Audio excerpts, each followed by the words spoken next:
How do you think Brodie Croft looked today? Thought he looked like Brodie Croft, but in a better coloured jersey. Leeds has won back-to-back Rugby League titles. The golden generation finally has its golden fleece. No England game, it seems, is complete without a Ryan Hall try. Jamie Peacock. Kevin Sinfield. Rob Burrow. Jamie George Buchanan for Leeds. It's one of the most popular beards in rugby league. There aren't many in Super League that can do that. We just want to be a great friend, and if we can all try and be a bit of a better friend from time to time, I think we have a bit of a better place to live in.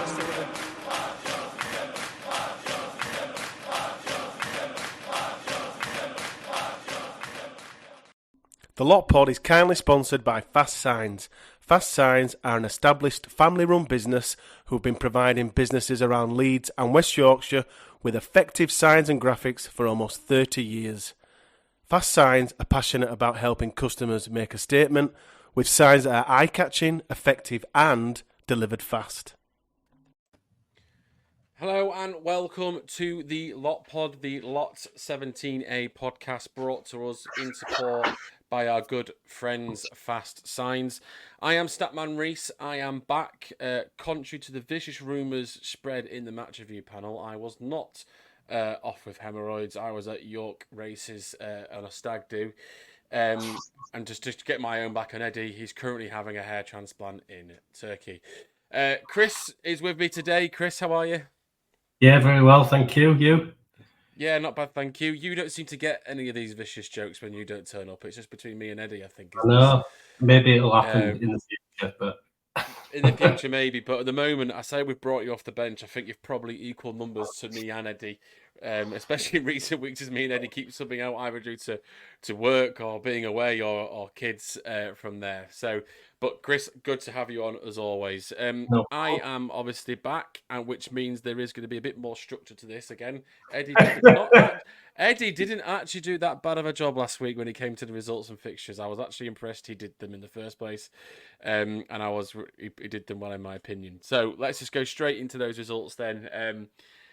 Chris, react where you think, but the PDRL team went on to their fourth festival of the season and came away with 2 wins from 2. That was a 24-0 win against Wyre and a 12-10 win against Cass. So well done to the PDRL team.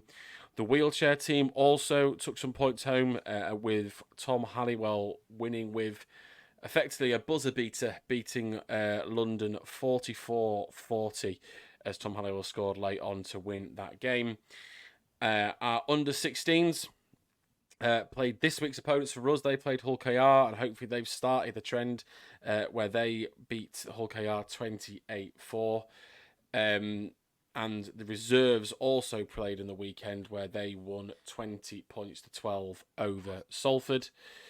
To continue the winning form by the Rhinos over the last week, I'm just starting to realise, Chris, there was only one Rhinos side that lost us last week, as I'm reading through all of these. But the most emphatic win of them all, it was the women who beat Warrington 50 points to 4 away.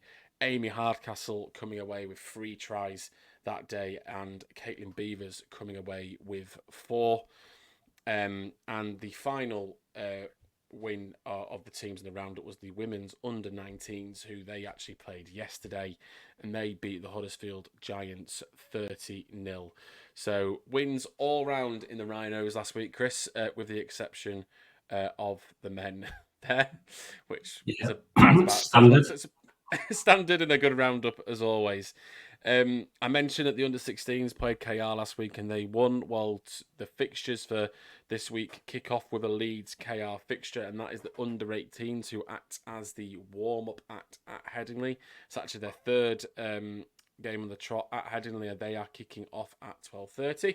So Saturday afternoon, if you fancy getting down and watching some of the youngsters play, they are playing at 12:30 for the main event with the men. Half-price beer as well. There will be happy hour most likely, which Seen it today. not sure how that goes along with family day, but either way, if you're there for the family day or whether you're there for a happy hour, you should be able to get some half-price beers whilst watching the under-18s. Also on Saturday, the LDRL, they are playing their third festival of the year over at York, and they're playing some round-robin fixtures ahead of their appearance at Magic Weekend. And the women go away to Barrow on Sunday with a 12 p.m. kickoff. The Women's League is actually looking incredibly tight at the moment. Rhinos, Wigan, York and Saints are all joint top, and I think there's some game in hand there for at least two of the sides. So it is a must-win for the women. Yeah, that's been a real positive of this year, I think. Now Wigan have sort of joined the ranks, haven't they, with being a decent team. I think I was always worried it was going to be a bit of a three-horse race, especially when the match fees started to get introduced, and you thought it could be a bit of a Man City monopoly. But no, Wigan have joined that pack very much so now, which is great for the competition. So I just certainly hope that standard continues to be raised, because I thought the Leeds Saints game last week, I know Eddie talked about it with yourself on the last weekly pod, but I felt that was a really good standard and a really good game to watch. Yeah, it was, yeah. So those games between those four sides always seem really competitive and good. So just on to the news then, in terms of what's happened in the club. We had 6 Leeds Rhinos players named for the England Community Lions PDRL team. So well done to Scott Gobin, Nicholas Lee, Tommy Pouncey, Harvey Redmond, Steve Bates and Sam Zeller. Well done to them. And we also had some departures in the women's side. Speaking of the women, Chris, we had Zoe Hornby, who's stepping back immediately from the Rhinos, and Orla McCallion. So we wish them both the best of luck. Obviously, I think Zoe Hornby is probably the loss. Yeah. I haven't seen much of Orla, but it's a bit of a surprise, to be honest, when I heard that news about Zoe. Yeah. A bit of a player I always look out for, as well as a player I always know that feels like always makes an impact when she plays for the women. Yeah, so I don't know how old she is, but maybe I don't. If you keep talking, Chris, I can just Google. I don't know that it came out of the blue or whatever, but yeah, it's just an odd one. But obviously, we wish her well. Absolutely wish them both well. I mean, she's tough when 22 winning side, I think, wasn't she? So yeah, it's always tough because they're not getting paid, and it's a big commitment, and it can be just too much, for some. So she was a class player, so it's a shame that she's leaving, but obviously we wish her the best. Absolutely. And then I'm going to start the next sort of bit of the section of the news, Chris, with a bit of a rumour that's come out from Matt Shaw today, which was that Lee have pulled out of the offer for Rhyse Martin. Well, apparently Warrington have as well. Yes. So it would appear that the ball has somehow very much swung back into the Leeds Rhinos' court. Are you pleased to see those reports? Yeah, I think he's one of those players that we would just miss. And did you think he would have left? Like, I mean, there's a couple of questions in this, and whether would you have been happy if he'd have left, but did you ever think he was going to leave when you saw the rumours? When Lee were rumoured to be in, and I thought if they throw stupid money at him, then I could see him leaving, and I wouldn't blame him, would you? So, no. I was talking to some other friends today, and I was saying exactly that. He almost earned the right to, if an offer came that way, that was, again, Rhyse started only really playing proper professional rugby league later on in career. He's not been in it since he was 18. He did play more the junior grades, didn't he, down under, rather than NRL. So someone's offering good money. I wouldn't have blamed him to take it, but I'd have been gutted if he went. But I also don't think it'd have been worth the same money that Lee were rumoured to be offering. No, so it's a bit of a weird one, but I think if either we've upped our offer or he's just wanting to stay or they've got better options, I don't know. But I think we'd really miss him, and I think the club would miss him. I think he's really well liked, isn't he? And he's one of them players. Since 2017, if you're going to ask people your top 5 players since 2017, he's probably one of the first names in everyone's list. Oh, easily, yeah. He's along with Hanley and Aledzki. He's one of the best overseas signings we've made. He's just been especially in recent unfortunate. years. Yeah, he's just been unfortunate that he's played in an inconsistent side, but he's never been inconsistent, has he? No, So, never not. Never, and never. he rarely misses goals, but he did against Warrington. But he didn't. He kicked two of them. So I've now worked out a theory on why those goals didn't go or were not counted for. And I have since learnt that Warrington's posts are not international size rugby posts like they are at Headingley. Well, So it's Headingley's not, are 17 metres or whatever, yeah, and whereas Warrington's are 13. it's null and void then.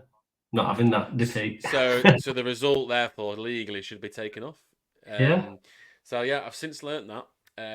So if that game was played at Headingley, we would have probably still lost, but lost 24-22, and not the score that we did. But no, I'm chuffed that.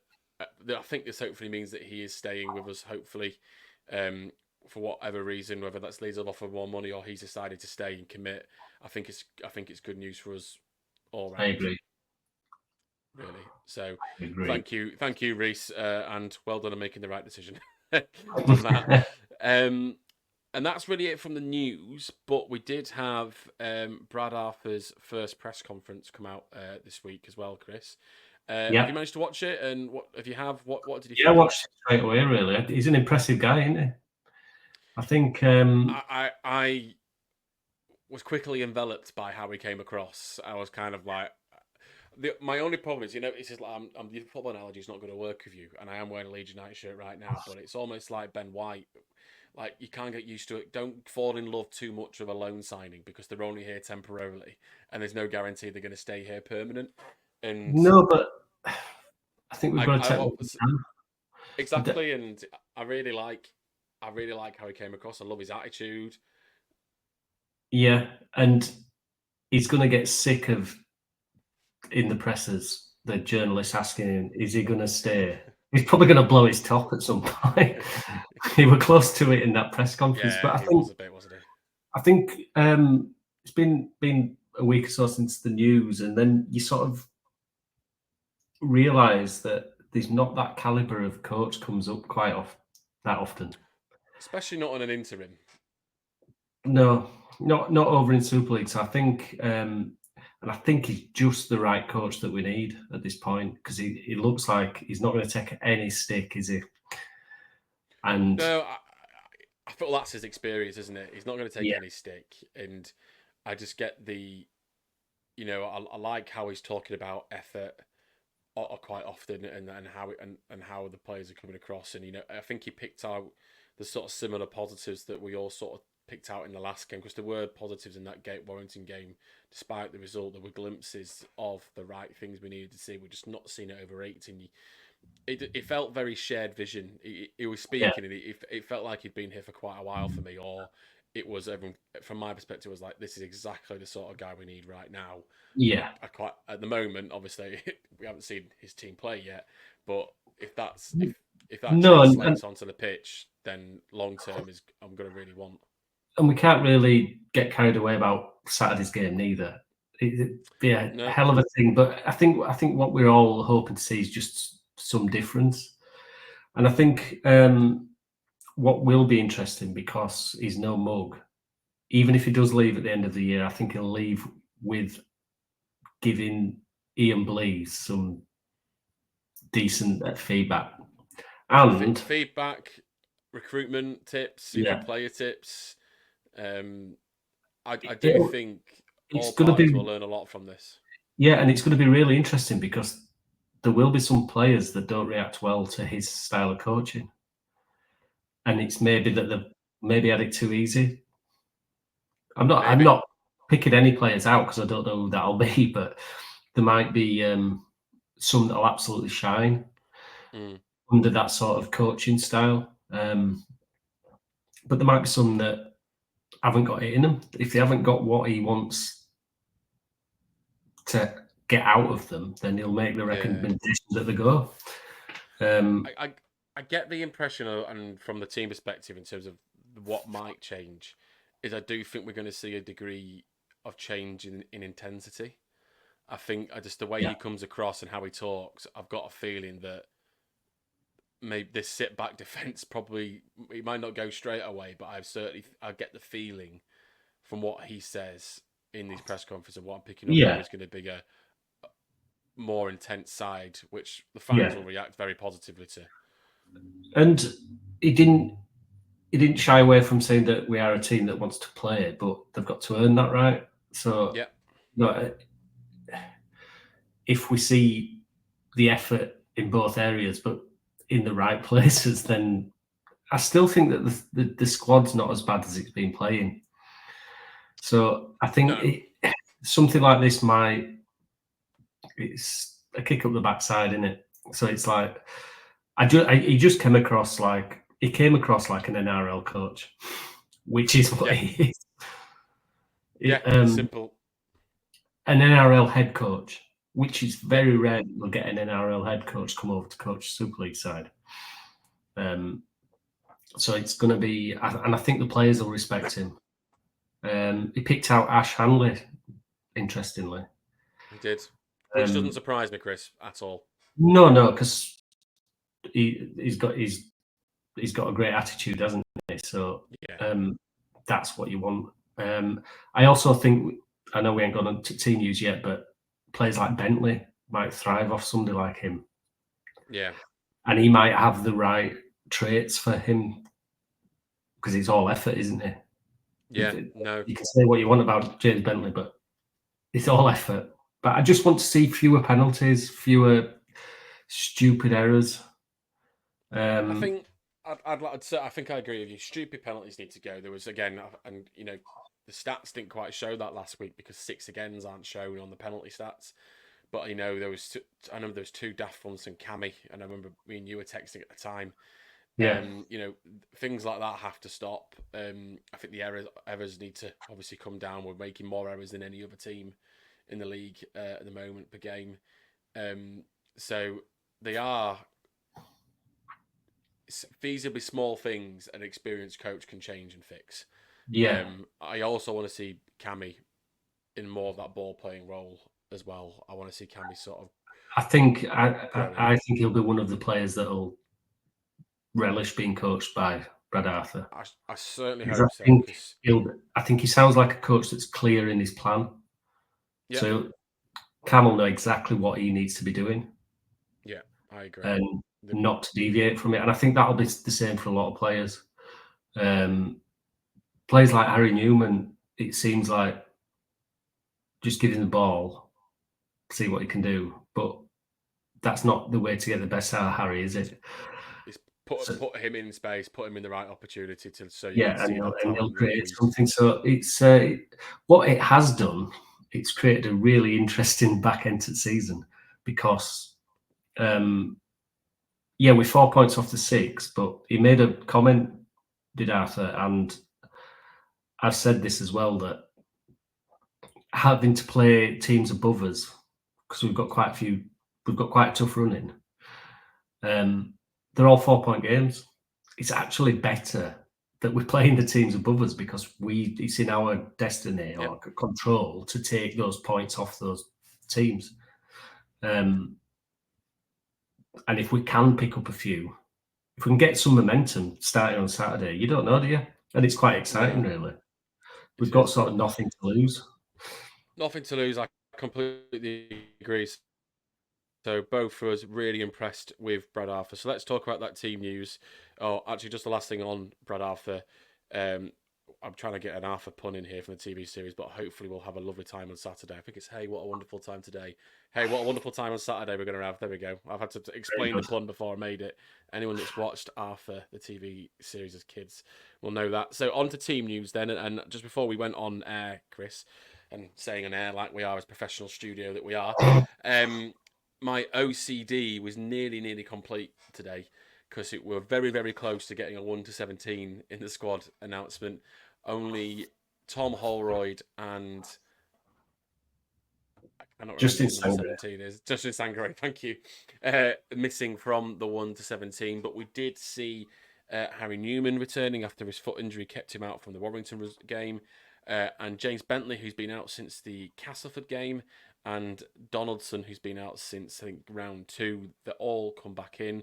Gudemond obviously picked up his injury last week against Warrington. It isn't available. And McCormack, who also got injured in the act of scoring due to that pitch, is unavailable. And it looks like Tom Nicholson-Watton, Corey Johnson and Ben Littlewood have been made aware for dual reg, according to the article that was released. So I think it's fairly simple what the 17 is going to be, but pleased to see Harry Newman back. Chris?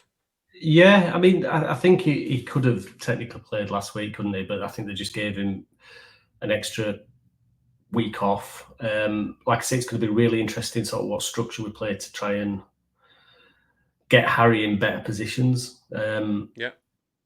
Harry's another one, just jumping back slightly, that, I think he'll like working under Brad Arthur.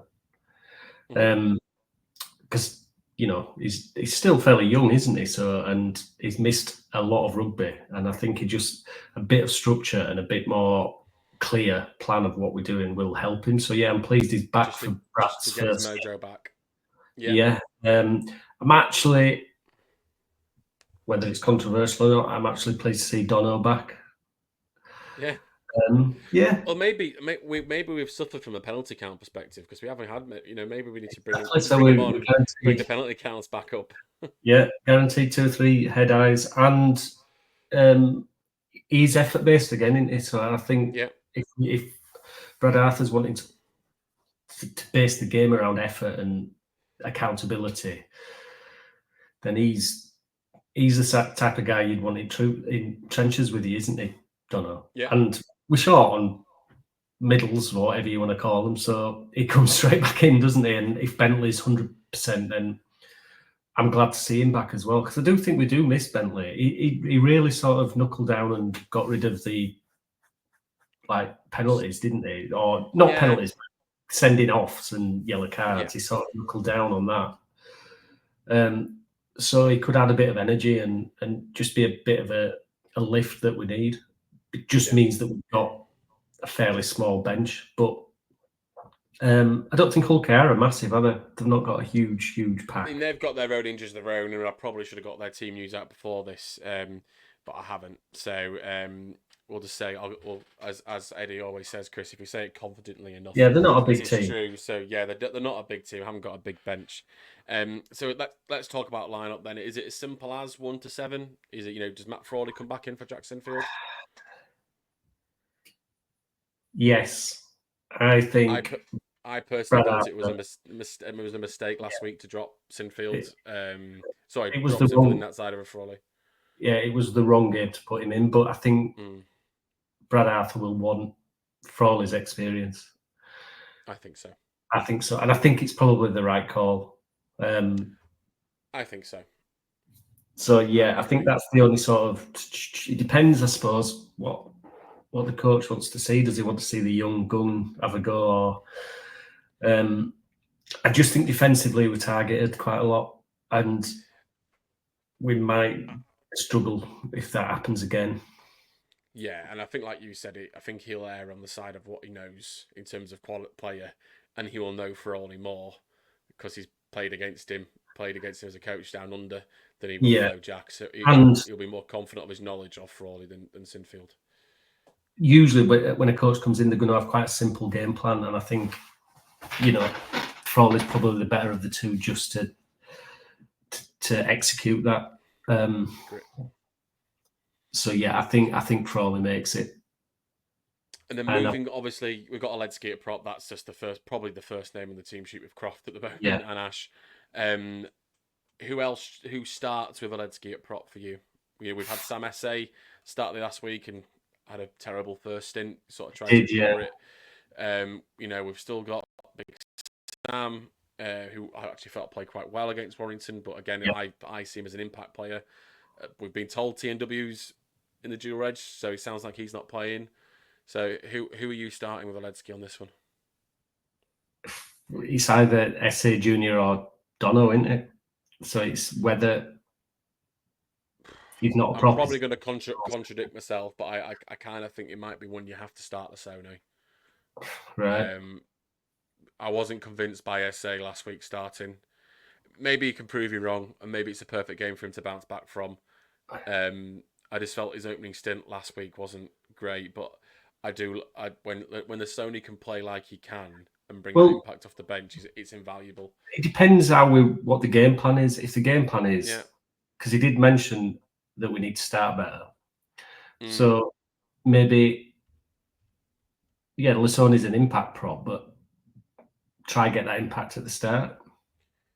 Maybe, and I'm just looking at the weather forecast as well on Saturday, and Saturday it was due to absolutely throw it down or thunderstorm, but it's now changed. Yeah, again. I think it's changed, hasn't it? So we might be. I think it was a wetter day. It might be a bit slower. So, but it could be quite a quick paced game. I think I'm going to stick with starting with Lasone from my perspective. Yeah, I'd run with that, and then just start fast. Yeah. We can't afford 12-0 down again. Absolutely not. Absolutely not. Because they're a decent side, although they're not the best away from home, are they? So, I don't think they're not the best away from home, but I also think, and I was talking to Jono at Red Robin the other day, and he agreed with what I said. Whereas they've won 5 out of the last 6, but they haven't played that well. They haven't played as good as they have done at points earlier on in the season when they beat Wigan, when they beat Saints. I don't think they haven't risen back to that level since those wins. They came out firing against Hull FC, but after the beginning, they didn't really play that well. No, and the same when they scrape past Cass. So, whilst they've had a good record and good teams still find ways to win, I still think they haven't played as well. But let's sticking with the lineup in terms of that. Are we seeing a change at hooker for the first time probably in about 6, 7, or 8 weeks? I hope so. Yeah, I think so. I think it's the right thing to do. I think he should start. I just think we might, if we play a bit faster, a bit more intensity, might really benefit from that. And I've never seen Andy Ackers as an impact hooker anyway, so it's going to be interesting this year where he has come on and made an impact, but for me, he was always a starting 9. And I do think if he is fully fit, it's now time to bring him back in that role. Second row, do you keep McDonald there with Rhyse Martin? Again, Rhyse Martin's a staple second row that you keep always there, but I think do you roll the dice at Bentley? No, I think if Bentley's fit and in the team, I think bring him on. Give him a few spells. Really, I don't think he should be starting because he might get too giddy. That's true. We've seen that before, so I think coming back from injury, although it's a concussion injury, so it's not like a physical, if you know what I mean. It's not like he's done his hamstring or something. But I think start with McDonald, and then start with McDonald.